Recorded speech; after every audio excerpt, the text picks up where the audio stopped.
Bonjour à tous, j'avais envie de vous faire un petit message concernant ce que je trouve que l'on complexifie beaucoup la communication animale maintenant. Et le but de la communication avec les animaux, ça peut se résumer en une phrase: écouter ce que l'animal a besoin d'exprimer. C'est tout. Le mot essentiel, c'est écouter, écouter, écouter. Un être vivant, comme un animal, mais aussi un être humain, a besoin qu'on l'écoute avant qu'on lui pose des questions. Et c'est là où je veux en venir, c'est que au lieu d'en rajouter plein de choses qui complexifient en fait, alors que c'est beaucoup plus simple que ça. Ce qui est important, c'est d'avoir toutes les personnes du foyer présentes, puisque l'animal, il va raisonner en famille, il va transmettre des messages à toutes les personnes qui vivent avec lui. Bon, tout ça, c'est juste du bon sens. Et une fois que tout le monde est présent, l'animal a besoin que ce qu'il va raconter se soit entendu par tous les humains du foyer. Ça aussi, c'est du bon sens. Et derrière, le but final étant que les humains mettent en place des choses que l'animal va proposer, qui est un véritable échange, qui est un accord en fait sur pas mal de points qui vont être abordés par l'animal. Et à partir de là, c'est juste de l'écouter. Nous, en tant que communicateurs animaliers, on s'efface complètement. Et ça, c'est extrêmement important aussi. Nous n'avons pas à avoir d'émotions particulières, à être présent. Le communicateur animalier se doit d'être totalement neutre et juste laisser l'animal s'exprimer sans projeter quoi que ce soit de la part du communicateur animalier. Et évidemment, de transmettre des messages à un être humain qui a ses propres filtres, ça demande du temps, ça demande de la patience, ça demande d'être à l'écoute aussi des êtres humains.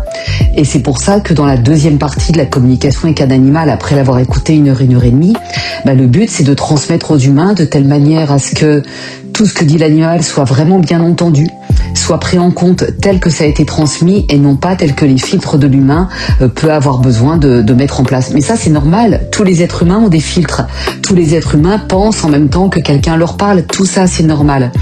C'est pour ça que ça demande, comme je le disais tout à l'heure, beaucoup de patience. Communiquer avec un animal, c'est vraiment une démarche qui peut être aussi très personnelle. Et le but final est d'améliorer la vie de tout le monde, que ce soit l'animal, mais aussi le ou les humains du foyer. Et que tout le monde, en fait, ça change même le comportement de l'animal. Il y a des tas de personnes qui me racontent des choses qui se passent même avant les formations, dès que l'animal a capté que son humain allait venir apprendre pour communiquer avec lui encore mieux. Et ou alors lors d'une communication animale, les changements qui se mettent en place tout de suite après, c'est toujours bluffant pour les êtres humains. Ils peuvent même le voir agir et interagir pendant la communication animale. Alors c'est pas tout le temps, il y a des animaux, on va rien voir comme ça physiquement, mais dans tous les cas, il va se passer quelque chose. Le but, c'est que vraiment une communication animale a pour but de toujours servir quelque chose qui soit dans l'évolution, dans un enrichissement personnel, aussi bien pour l'animal que pour l'humain.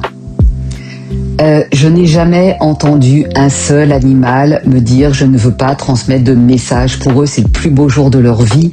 Ils sont toujours d'accord et c'est vraiment un moment même d'excitation pour eux parce qu'ils vont être entendus dans tout ce qu'ils ont besoin d'exprimer, non pas dans l'interprétation des humains, dans ce qu'ils voient, mais vraiment dans ce que l'animal ressent. Il va pouvoir être entendu dans ses vrais besoins. Alors évidemment, j'ai pu rencontrer des animaux qui sont méfiants. Et là, il y a une raison derrière, des animaux qui peuvent avoir peur d'un être humain ou des humains, mais il y a toujours une raison derrière, des animaux qui peuvent avoir besoin de temps pour faire confiance, ça aussi, il y a toujours une raison derrière, des animaux qui ont été traumatisés, et il y a aussi une raison derrière.